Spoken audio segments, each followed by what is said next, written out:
Hi, I'd like to take you through how to uninstall the S3 Simple Sandcarving software. First of all, you just click on the Windows menu here, click on the gear for settings, then click on apps. Now all you have to do is scroll down until you get to the S3 software.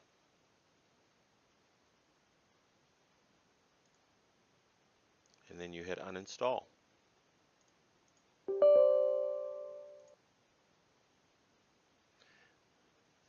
The uninstallation process will begin. You have a choice to modify, repair, or remove. I would like to remove. And it's asking if I really want to do this. I'll go ahead and say yes. And it'll begin uninstalling my files.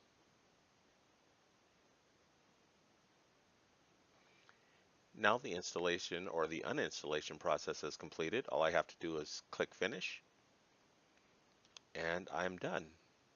The simple sand carving software is now uninstalled and I can continue using Windows.